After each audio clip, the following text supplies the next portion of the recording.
नमस्कार दोस्तों, स्वागत है आपका एक नए वीडियो में। फिलहाल हूँ मैं नेपाल की राजधानी काठमांडू में और काठमांडू में बहुत ज़्यादा मज़ा आ रहा है। दूसरा दिन है आज मेरा और कल हम जो है भक्तपुर दरबार स्क्वायर से घूम कर आए थे। फिलहाल मैंने पटाऊ ऐप है यहाँ पर एक, जैसे हमारे यहाँ रैपिडो है वैसे ही एक पठाओ करके जो एक एप्लीकेशन है। अगर आप काठमांडू आते हैं तो इस पठाओ ऐप का यूज़ कीजिए। आसानी से आपको इस तरह की जो राइड्स है वो मिल जाती है और बहुत ही ज़्यादा कम प्राइस में ये आपको आपके जो डेस्टिनेशन है उसके ऊपर छोड़ देते हैं। तो फिलहाल एक सिग्नल के ऊपर खड़े हुए हैं, इधर आप देख सकते हैं पीछे मेरे जो ट्रैफिक है वो लगा हुआ है। तो यहाँ पर जो लोग हैं वो मुझे रूल्स को थोड़ा फॉलो करते हुए नज़र आए। तो भाई बहुत छोटी छोटी गलियाँ हैं यार यहाँ पर काठमांडू में भी। देखिए बहुत सकरे रास्ते हैं और काठमांडू दरबार स्क्वायर को एक्सप्लोर करने के लिए जा रहे हैं।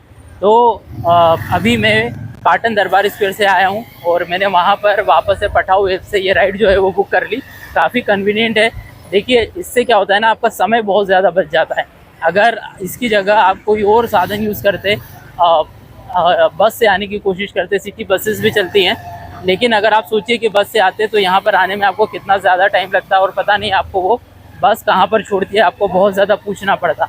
तो यही डिस्टेंस को अगर मैं बस से कवर करता तो हो सकता है मुझे 1 घंटा लगता, लेकिन इन्होंने 10 से 15 मिनट में ही जो है मुझे जो काठमांडू दरबार स्क्वायर है वहाँ पहुँचा दिया है, जो मेरे सामने ही मुझे नज़र आ रहा है। और यही सबसे अच्छी चीज़ है इस पठाऊ ऐप की, इस राइड की, कि आप जैसे ही आते हैं, ये देखिए आ गया हूँ मैं, ये है काठमांडू दरबार स्क्वायर। ये भैया मेरे को अभी जस्ट लेकर आए हैं और अभी बस इनको हम पेमेंट करते हैं, इनको फ्री करते हैं और फिर हम काठमांडू दरबार स्क्वायर को एक्सप्लोर करेंगे। तो काठमांडू दरबार स्क्वायर के पास में घूम रहा हूँ और ये जो म्यूज़ियम है इसको देखने के लिए मैं अभी जो मैंने टिकट है वो लिया था, तो टिकट जो है उन्होंने सेल कर दिया, बावजूद इसके कि जो म्यूज़ियम है वो क्लोज़ हो चुका था। तो जब म्यूज़ियम ही क्लोज़ हो गया है तो टिकट सेल करने की तो कोई ज़रूरत ही नहीं थी। इसके बावजूद इन्होंने टिकट सेल किया मुझे और टिकट सेल करने के बाद बोला कि आप कल आ सकते हैं। तो ये एक अजीब सी बात लगी मुझे। हमें तो इस म्यूज़ियम को देखने के लिए मैं यहाँ पे आया था। काठमांडू दरबार स्क्वायर में एक म्यूज़ियम बना हुआ है जिसको चाइना जो है वो फंड कर रहा है, क्योंकि भूकंप के अंदर बहुत ज़्यादा डैमेज जो है अंदर हो चुका है। बड़ा ही बकवास एक्सपीरियंस रहा इस जगह का। म्यूज़ियम का टिकट मैंने ख़रीदा और टिकट लेने के बाद जो है अंदर जब मैं गया तो बोले म्यूज़ियम बंद हो गया है। 5 बजे म्यूज़ियम बंद हो जाता है और 5:20 पे मुझे इन्होंने टिकट सेल कर दिया। अंदर बोला कि आप जा सकते हैं, गया तो उन्होंने मुझे एंट्री नहीं दी। अब जब मैं बाहर आया तो मैंने जब इनसे कहा कि भैया जब म्यूज़ियम ही बंद हो गया तो आपने मुझे टिकट ही क्यों सेल किया, तो बोले कोई बात नहीं, आप कल भी आ सकते हैं। मैंने कहा बहुत ही अच्छी बात है ये, मतलब इतने फ्री हैं हम कि अब कल फिर आएंगे यहाँ पर और म्यूज़ियम को फिर से एक्सप्लोर करेंगे। और बिल्कुल भी एक टूरिस्ट को जिस तरह से ट्रीट किया जाना चाहिए वैसे ट्रीट नहीं किया गया। इंडियंस को यहाँ पर हेट किया जाता है, मुझे ऐसा लगता है, क्योंकि इंडियन करेंसी जो है वो एक्सेप्ट नहीं की जाती है। चाइना फंडेड जो चीज़ें हैं यहाँ पर वो सारी हैं, चाइनीज़ फंडेड जो म्यूज़ियम है वो बन रहा है। आप देख सकते हैं, शायद ये बिल्डिंग भी जो है नई बनी हुई है। आप देख सकते हैं पीछे वाइट कलर की बिल्डिंग है और इधर भी बहुत सारा जो डैमेज है वो भूकंप के कारण हुआ था। तो ये पूरा जो म्यूज़ियम है वो बना हुआ है। इधर वाइट कलर की बिल्डिंग के अंदर भी म्यूज़ियम भी बना हुआ है। तो बस ये है कि बड़ा ही बकवास घटिया एक्सपीरियंस है। आपने टिकट सेल कर दिया और एंट्री ही नहीं दी और उसके बाद आप कह रहे हैं कि कल आना। तो कल आने के लिए भी यहाँ पर एक ऑफ़िस में विज़िट करना पड़ा, वो वहाँ पर है। टिकट उस साइड सेल हुआ, वहाँ पर मुझे जाना पड़ा। उस ऑफ़िस के अंदर में गया, वहाँ पे मैंने रिक्वेस्ट करी, फिर उन्होंने स्टाम्प लगा के दिया और बोला कि आप कल आना। तो इतने फ्री हम नहीं होते हैं। एज ए टूरिस्ट आपके पास कम समय होता है किसी भी जगह को एक्सप्लोर करने के लिए। वैसे भी 3 दिन का मैंने प्लान बनाया था काठमांडू का, उसमें भी मैं बहुत कम फ्री रह पाता हूँ क्योंकि मेरी योगा क्लासेस भी चलती हैं। अब इनको कौन बताए ये सारी चीज़ें, कि बहुत सारी चीज़ें जब टूरिस्ट कोई आता है तो उसके साथ होती है और बहुत कम समय के लिए कोई टाइम निकाल के किसी देश को एक्सप्लोर करने के लिए आता है। तो अब देखते हैं, कल मेरा पोखरा जाने का प्लान था और पोखरा जो है मैं कल निकल पाता हूँ या नहीं वो कल ही पता चलेगा। सोच रहा हूँ कि म्यूज़ियम को अब टिकट ले ही लिया है तो एक्सप्लोर कर लेते हैं, कल से फिर आ जाएंगे। अभी कुछ टेंपल्स जो हैं वो भी हैं उधर, तो वो भी देख लेते हैं वो टेंपल किस तरह से बने हुए हैं। और वाकई में मुझे यहाँ पर एक अलग ही फीलिंग है, क्योंकि इंडियंस को यहाँ पे ऐसा लगता है कि हेट किया जाता है। सभी जगह पर जो इंडियन करेंसी है वो एक्सेप्ट की जाती है, लेकिन यहाँ पर जो टिकट काउंटर है उन्होंने एक्सेप्ट करने से ही मना किया पहले तो यहाँ तक कि जो मनी एक्सचेंज करने के काउंटर है वहाँ पर भी मैं गया, वहाँ पर भी सारी करेंसीज जो हैं वो एक्सचेंज की जा रही है, लेकिन इंडियन करेंसी को एक्सचेंज नहीं किया जा रहा है। क्योंकि टिकट नहीं मिल रहा था तो मैं उनके पास गया कि आप एक्सचेंज कर दो, तो उन्होंने एक्सचेंज करने से ही मना कर दिया। मैंने बोला डॉलर है मेरे पास, ऐसे ही मजाक में, तो उन्होंने बोला ठीक है कर देंगे। और सारी दूसरी करेंसीज जो हैं वो चेंज कर रहे हैं, लेकिन इंडियन करेंसीज जो है वो नहीं हो रही है। तो ये बड़ा ही बैड एक्सपीरियंस है। और बिल्कुल भी इस बात में मत आना यहाँ पर कि इंडियन करेंसी जो है वो हर जगह चल जाती है नेपाल में। आप इसको छोटा सा चाइना ही समझ सकते हैं, इस इतने से एरिया को, ये देख लीजिए। और बिल्कुल इसी तरह की जो चीज़ें हैं वो यहाँ पर होती हैं। तो जो करेंसी है वो तो एक्सेप्ट नहीं हो रही है, लेकिन आप अब यहाँ पर कभी नेपाल में आते हैं तो इस भरोसे मत आइएगा कि हर जगह आपकी जो इंडियन करेंसी है वो एक्सेप्ट कर ली जाएगी। कुछ नेपाली रुपीज़ जो भी है वो भी अपने साथ रखिएगा, क्योंकि मैंने ये गलती की है। और क्योंकि सोनौली बॉर्डर से जब मैं आ रहा था तो मैंने करेंसी एक्सचेंज नहीं की, बहुत जल्दी में मैं वहाँ से निकल आया। मैंने सोचा काठमांडू में चल के चेंज करा लेंगे, लेकिन फिर मेरे पास जब मैं पैसे देते गया तो चलते भी रहे यहाँ पे नोट। ऐसा नहीं है कि मुझे दिक्कत आई, कहीं जगहों पर कुछ प्रॉब्लम है, बाकी कुछ जगह पर जो चेंज है वो मुझे मिल गए। तो ऐसे करके मेरे पास कुछ नेपाली रुपीज़ हो गए थे, तो उन्हीं में से जो पैसे इकट्ठा हुए तो उसी से मैंने जो टिकट है वो परचेज़ किया था। लगभग 500 नेपाली रुपीज़ का जो टिकट है वो मैंने लिया, जो लगभग 310-320 रुपये होते हैं इंडियन रुपीज़ के। वैसे बहुत ज़्यादा एक्सपेंसिव तो नहीं है टिकट, मुझे तो नहीं ऐसा लगता। अंदर बहुत सारी चीज़ें देखने को भी है। अभी देखते हैं, कल आकर अगर टाइम रहा तो इस म्यूज़ियम को अच्छे से एक्सप्लोर करेंगे। ये देखिए भैया, इधर जो चाइनीज़ ठप्पा है वो लगा हुआ आपको दिख जाएगा, और इसी से आप समझ सकते हैं कि यहाँ पर इस तरह का जो व्यवहार है वो क्यों किया जाता है, इस तरह की चीज़ें क्यों होती हैं। शायद मेरे हिसाब से दूसरी जगह पर मुझे ऐसा नहीं लगा। जहाँ पे भी मैं नेपाल के दूसरे एरिया में मैं गया तो वहाँ पर ऐसा मुझे नहीं फील हुआ, सब ने बहुत अच्छे से वेलकम किया। लेकिन यहाँ पर कुछ अजीब ही बिहेवियर था, ख़ास करके जो म्यूज़ियम के अंदर ऑफिसर्स थे, जो टिकट काउंटर पे जो टिकट जो सेल कर रहे थे, वो वहाँ पर ऑफिस में जो लोग बैठे थे, वो जिन्होंने मुझे पास दिया कल के लिए, वो भी जो दूसरे लोग थे उनको जल्दी जल्दी दे रहे थे, जैसे स्पेनिश लोग थे वहाँ पर। तो हम भी एक टूरिस्ट हैं, यहाँ पर आए हुए हैं, और जो टूरिस्ट की वैल्यू है वो सभी को करना चाहिए, चाहे वो इंडियंस हो, मतलब टूरिस्ट कोई भी हो, चाहे वो इंडिया से आया हो, चाइना से आया हो, हर कोई एक नई जगह पर आता है एक्सप्लोर करने के लिए। एकदम नया होता है, कुछ पता नहीं होता है। अब ना तो ऐसा कुछ यहाँ पर नोट लगा हुआ है, कुछ भी नोट नहीं लगा हुआ है इस म्यूज़ियम में कि 5 बजे क्लोज़ हो जाएगा या कुछ भी।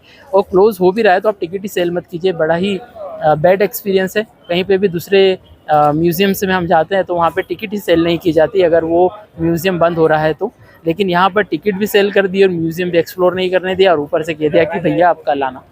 ये तो मतलब बड़ा ही बैड एक्सपीरियंस है। तो वो देखिए भाई, वो मनी चेंजर काउंटर है, वो भाई साहब डॉलर ले रहे हैं, ऑस्ट्रेलियन डॉलर भी ले रहे हैं, बाकी मुद्राएं ले रहे हैं, लेकिन इंडियन करेंसी से दिक्कत है।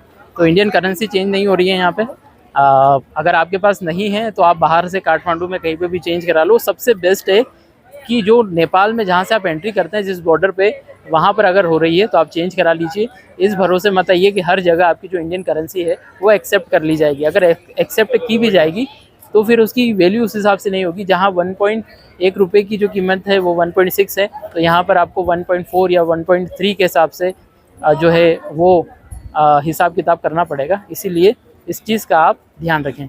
तो कुछ भी कहो भाई, चाइना को जो इन्फ्लुएंस है वो नेपाल के ऊपर बड़ा तगड़ा है, और वो चीज़ आप यहाँ पर आकर देख सकते हैं कि यहाँ पर जिस तरह से आपको ट्रीट किया जाता है एज ए इंडियन, वो मुझे बिल्कुल भी समझ नहीं आया। क्योंकि इस म्यूज़ियम को जो फ़ंड है वो चाइना कर रहा है, और ये चीज़ यहाँ पर आपको समझ में आ जाती है। आप जब जाएंगे इंडियन करेंसी नॉट एक्सेप्टेड, तो पूरे नेपाल में आप अगर इंडियन करेंसी देंगे तो एक्सेप्ट कर ली जाती है, लेकिन यहाँ पर ऐसा नहीं है। इंडियन करेंसी नॉट एक्सेप्टेड, आपको या तो नेपाली करेंसी जो है वो लेकर आना पड़ेगा, कन्वर्ट करा कर लेकर आइए।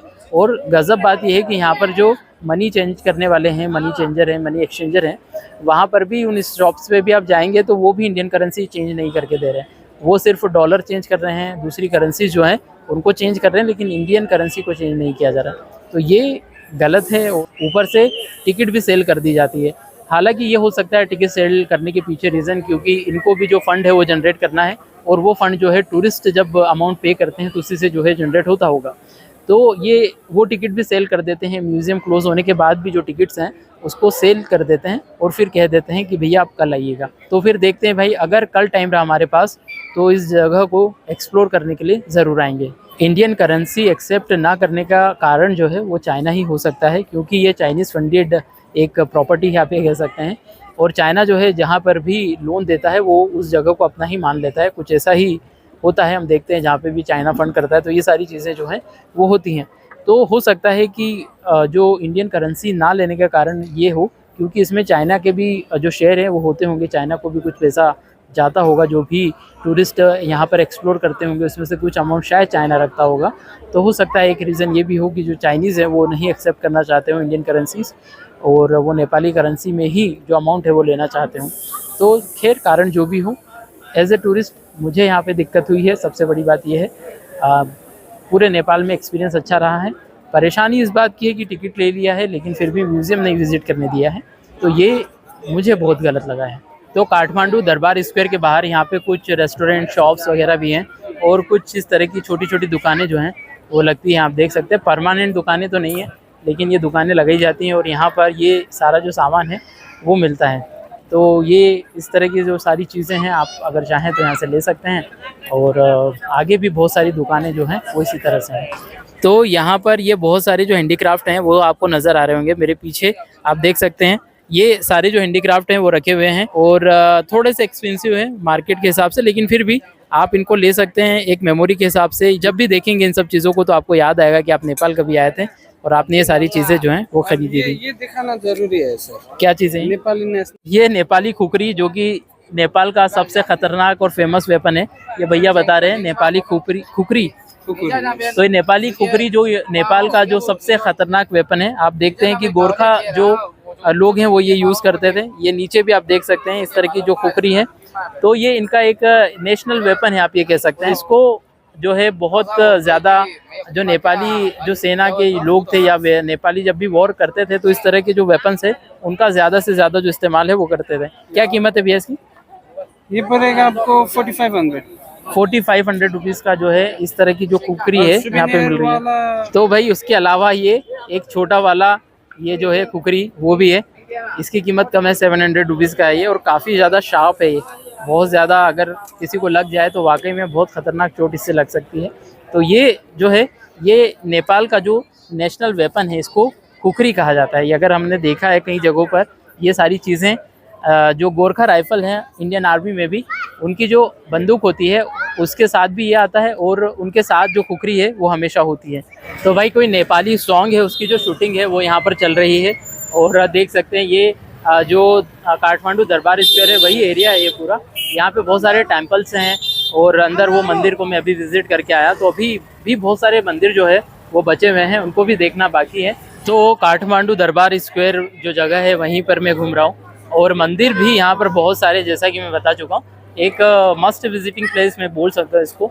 बहुत पुरानी इमारतें हैं, आप देख सकते हैं अपने आप में जो डिज़ाइनिंग है यहाँ पर इन मंदिरों की बहुत अलग है। तो एक पगोड़ा स्टाइल टेम्पल जो है वो आपको यहाँ पर देखने को मिलते हैं। ये जो मंदिर है म्यूज़ियम से बाहर है, यहाँ पर आप कभी भी एक्सप्लोर कर सकते हैं और बड़ा ही ये कह सकता हूँ कि एक तरह से बकवास एक्सपीरियंस रहा है यहाँ पर इस म्यूज़ियम में आने का, क्योंकि 5:15 बजे के समय मतलब जो टिकट है वो मुझे सेल की गई म्यूज़ियम की और म्यूज़ियम जो है वो बंद हो जाता है 5 बजे। तो जब आपको पता है कि म्यूज़ियम 5 बजे क्लोज़ हो रहा है तो आपको टिकट क्यों सेल करना चाहिए? तो जब आपको पता ही है कि म्यूज़ियम जो है वो क्लोज़ होने वाला है या क्लोज़ हो रहा है तो फिर आप किसी को एंट्री ही क्यों दे रहे हैं? उसका जो सबसे बड़ा कारण है वो ये है कि इनको यहाँ पे कैसे भी करके अर्निंग करना है। चाइनीज़ फंडेड है ये, चाइना ने जो है इस जगह को फिर से रीडेवलप करने के लिए जो फंडिंग है वो की गई है।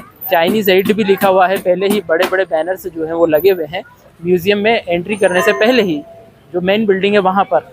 तो चाइनीज़ जो ग्रुप आते हैं उनको बहुत अच्छे से ट्रीट किया जाता है। इंडियंस के साथ मेरे को नहीं लगता कि यहाँ पे बहुत अच्छा व्यवहार हो रहा है, खासकर इस जगह पर, क्योंकि जो इंडियन रुपीज़ है उसको भी इस एरिया में एक्सेप्ट नहीं किया जा रहा है। बाकी सारी जगहों पर जो इंडियन रुपीज़ है उसको एक्सेप्ट किया जा रहा है। तो काठमांडू दरबार स्क्वायर के अंदर बहुत सारे जो टेम्पल्स हैं वो तो बने हुए ही हैं, आपको मैं पहले ही बता चुका हूँ। इधर आप देख सकते हैं डिज़ाइनिंग जो है अपने आप में बहुत बेहतरीन है, अलग है और यहाँ पर फोटोग्राफ्स भी बहुत अच्छे आते हैं। तो आप कभी आते हैं तो इस जगह पर ज़रूर आइए। अगर फोटोग्राफी का भी जिनको शौक है वो अगर यहाँ पर फोटोग्राफी करेंगे तो इन वॉल्स के ऊपर जो फोटोग्राफ है इस एरिया में बहुत अच्छी फ़ोटोग्राफ्स आती है।